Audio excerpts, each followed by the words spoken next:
Hello dear students, let's discuss three topics. One is today I will be discussing one first topic related to creep, another is fatigue, and third one resilience. Okay, so these three things I will be discussing today. Okay, so what do you mean by creep? So basically creep is a time dependent process. Okay, creep creep creep is a time dependent process, and it is one permanent deformation. So you can see, suppose a body is continuously subjected to some load. Okay, and continuously it is subjected to load, and with passage of time there will be some permanent deformation in it. Okay, so with passage of time the load will be remaining same. Okay, suppose this load is p, this load is not increasing, but due to the increase in time there will be some permanent deformation. Okay, so that is basically creep. So creep is a permanent deformation. So always note that there is no increase in load which is recorded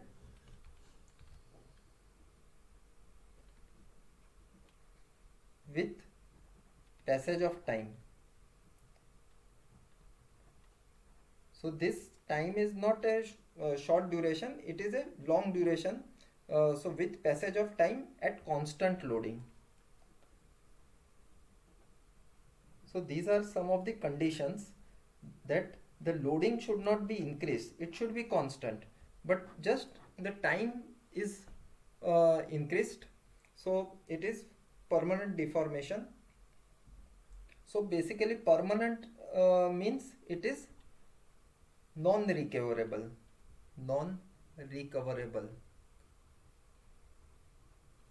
Okay, non-recoverable means it cannot be recovered. Now some points which you should remember, which they are asking in MCQ, that is rate of creep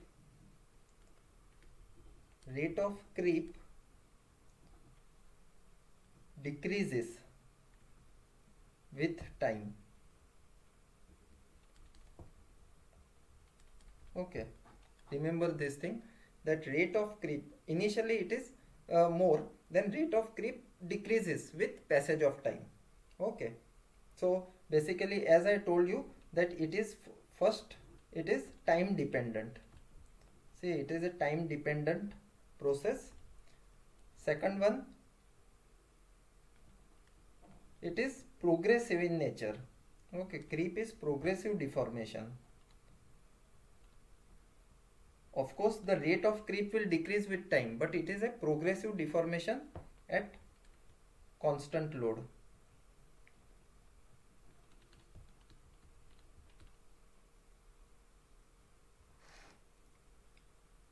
Then there is one term which is known as homologous temperature.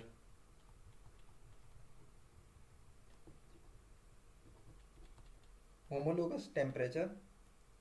So it is basically the temperature at which creep is uncontrollable. Okay, the temperature at which creep is uncontrollable.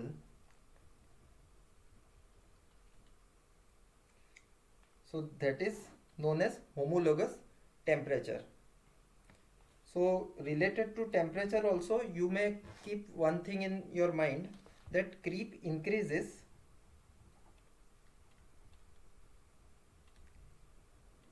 with increase in temperature.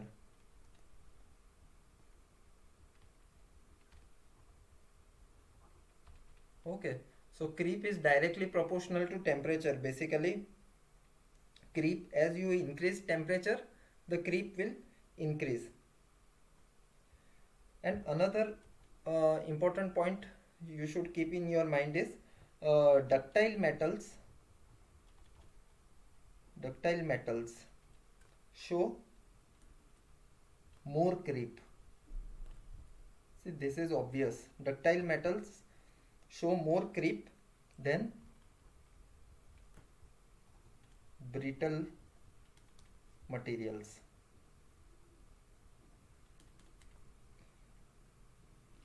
Alright, so was regarding creep. So any of the MCQs you see in any exams, so they will be asking the questions from this uh, write up only. Okay, so whatever I have written, just concentrate, go through this. Okay, now next topic which I will be discussing is related to fatigue. Okay, so I'm writing on new page. Fatigue. Now concentrate over here.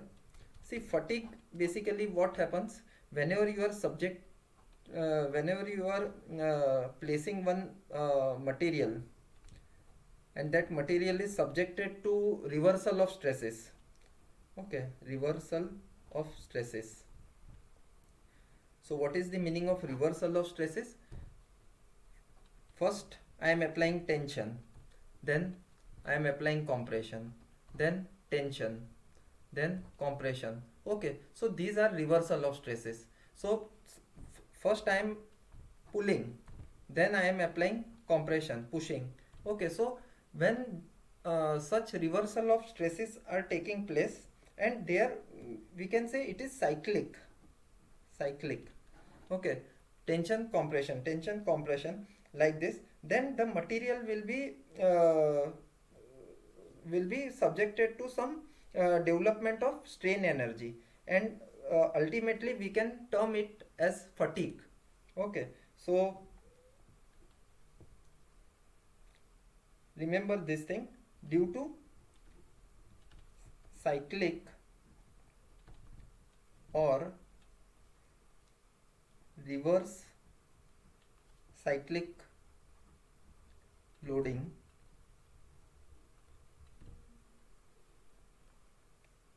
fracture failure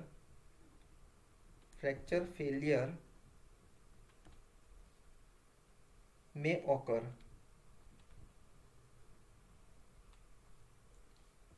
if, now this is the condition, if accumulated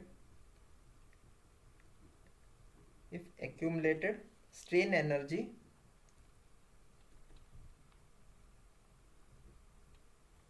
exceeds the toughness. Okay, so now understand this concept, that whenever you are putting any material under reversal of stresses like tension, compression, so there will be one limit which is known as endurance limit. Okay, I think it is 2 into some 10 raised to 6 or cycles. Okay, so when the material is subjected to some so much cycles of reversal of stresses, it will reach its endurance limit, right? So fatigue is related to reversal of stresses. Now fatigue causes rough fracture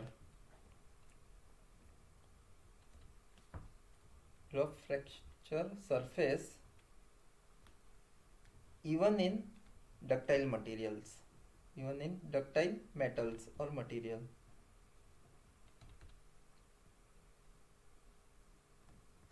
So this was related to fatigue. Okay,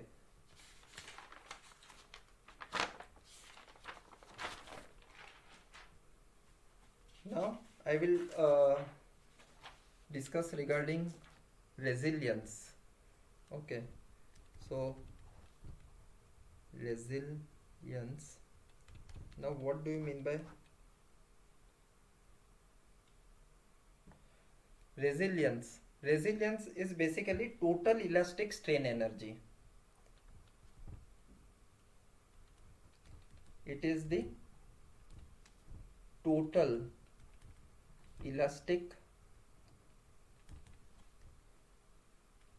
strain energy. Remember this thing. It is total elastic strain energy which can be stored in the given volume of metal and can be released after unloading. Okay, so whenever you are applying some force, either tension or compression, so here I am applying a tensile force. Okay, so what will happen? A strain energy will be stored in this body. Strain energy will be stored in this body, and when I remove this force P, so that strain energy will be released. So one is first there is storage of strain energy, and as I am removing that the load, then the strain energy will be released. So here I have to see the volume of the metal. Okay, because here it is with respect to the volume of the metal. So resilience, basically it is equal to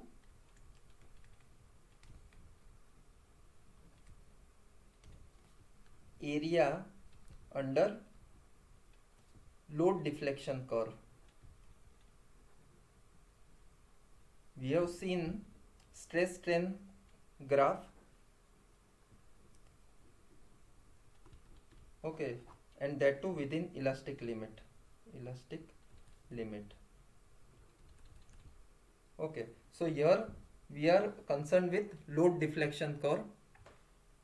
So resilience, it is equal to the area under load deflection curve. If you are able to find out the area, okay, so this is load, this is deflection. So under this line, whatever area, okay, so this area will represent your resilience.